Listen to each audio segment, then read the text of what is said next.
तनख्वाह काटे और वो आपको मुआवजे के रूप में दे और इनके खिलाफ भ्रष्टाचार का मुकदमा दायर करें। अगर 3 मुकदमे भी हेड ऑफ द डिपार्टमेंट के खिलाफ दायर हो गए तो हमें लगता है कि इनकी जवाबदेही तय होगी, जो आज तक आजादी के बाद इनकी एक भी केस में जवाबदेही तय नहीं हुई है। अगर दिन ब दिन इनकी जवाबदेही तय होनी चालू हो गई तो पूरा का पूरा व्यवस्था जो है वो दुरुस्त हो जाएगी। तो हमारा तो यह मानना है कि लाखों शिकायतें आने के बजाय शिकायतें आनी बिल्कुल बंद हो जाएंगी।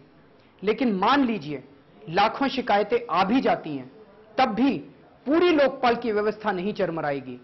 एक डिस्ट्रिक्ट का एक विजिलेंस ऑफिसर हो सकता है, उसके पास लाखों शिकायतें आ जाएं।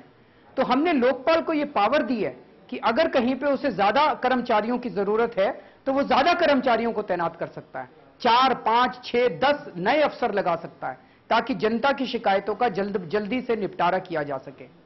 आज 62 साल की आजादी के बाद भी अगर हम ये कहें कि हम लोगों की लाखों शिकायतों का बंदोबस्त नहीं कर सकते, उनका निपटारा नहीं कर सकते, तो हमें यह लगता है कि जनता इस आंदोलन के साथ नहीं जुड़ेगी। जो लाखों की संख्या में इस जनता इस आंदोलन के साथ जुड़ी है, वो अपनी समस्याओं के निवारण की उम्मीद को लेकर जुड़ी है कि जो दिन ब दिन वो जब जनता जाती है और उनको गालियां सुनने को मिलती है, उनसे रिश्वत मांगी जाती है, इसका भी निवारण जन लोकपाल बिल के अंदर होगा। तो हमें यह लगता है कि अगर जनता की लाखों शिकायतें हैं तो उसके लिए अगर हजारों ऑफिसर्स की नियुक्ति करनी पड़े तो वो सरकार को करनी चाहिए, उसको अब दरकिनार नहीं किया जा सकता। आपको यह बताना होगा कि क्या जनता की शिकायतों को जन लोकपाल बिल के दायरे में लाया जाए या नहीं लाया जाए। कुछ लोगों का यह कहना है कि लोकपाल केवल बड़े बड़े मामलों की जांच करे, 2G स्पेक्ट्रम की जांच करे, कॉमनवेल्थ खेलों की जांच करे, वो आम आदमी के राशन पानी की बात ना करे, वो पंचायतों में हो रहे भ्रष्टाचार की बात ना करे, वो आपके घर के सामने की सड़क में हो रहे भ्रष्टाचार की बात ना करे। आप क्या चाहते हैं? क्या आप ऐसा लोकपाल चाहते हैं या आप ऐसा लोकपाल चाहते हैं जो छोटा भ्रष्टाचार हो या बड़ा भ्रष्टाचार हो, हर तरह के भ्रष्टाचार की बात करे? उनका लोगों का यह कहना है कि हर तरह के भ्रष्टाचार की बात अगर लोकपाल करेगा तो इसकी व्यवस्था चरमरा जाएगी। हमें ऐसा नहीं लगता। हमने इसके बारे में कैलकुलेशन किए हैं और हमारा यह मानना है कि अगर शुरू में ज्यादा अफसरों की जरूरत पड़े तो ज्यादा अफसरों को लोकपाल में तैनात करके भ्रष्टाचारियों के खिलाफ सख्त से सख्त सजा दी जाए। 2-3 साल के अंदर आप ये देखेंगे कि भ्रष्टाचार में कमी आएगी और उसके बाद आपको कम लोगों की जरूरत पड़ेगी। जन लोकपाल के अंदर भ्रष्टाचार के केसेस अपने आप कम होने चालू हो जाएंगे। देश मेरी जान मेरी शान मेरी भारत की है यही। कुछ लोगों का कहना है कि आप सीबीआई को, सीवीसी को, डिपार्टमेंटल विजिलेंस को, इन सारी एजेंसीज को एक साथ इसके अंदर क्यों मर्ज कर रहे हैं? सीबीआई को रहने दीजिए, काम करने दीजिए, सीवीसी को काम करने दीजिए। आप अगर लोकपाल के लिए आप अलग से अफसरों की तैनाती कर दीजिए। तो साथियों, हमारी 2 बातें हैं। ये कुछ लोगों का कहना है कि सीबीआई आखिर इतनी बुरी भी तो नहीं है, सीवीसी आखिर इतना बुरा भी तो नहीं है। हमें ये बातें सुन के बड़ा आश्चर्य हो रहा है। ये अचानक सीबीआई इतनी अच्छी कब से लगने लगी?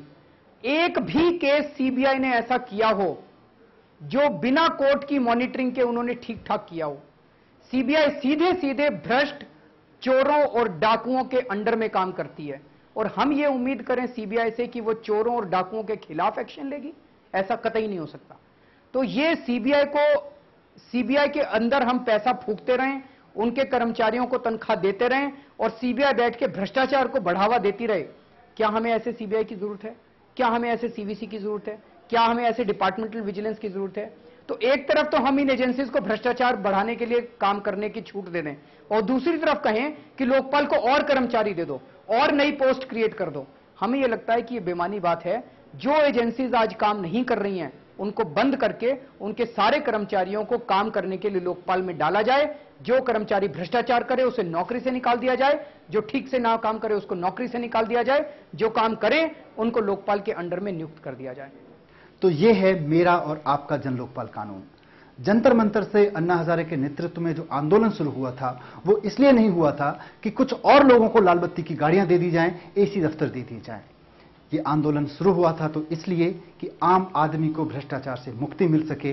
बड़े से बड़े अधिकारी को, चाहे वो प्रधानमंत्री हो, जज हो या कोई और सरकारी कर्मचारी, अगर वो भ्रष्टाचार करता है तो उसको जेल जाना पड़े, उसको सजा मिले। इसलिए जन लोकपाल चाहिए। आप इससे सहमत हैं या नहीं, आप हमें अपनी राय जरूर बताएं। भारत की है यही पुकार, बार बार और लगातार, देश को साफ करो, दूर करो अब भ्रष्टाचार, देश को साफ करो, दूर करो अब भ्रष्टाचार। लोकपाल लोकपाल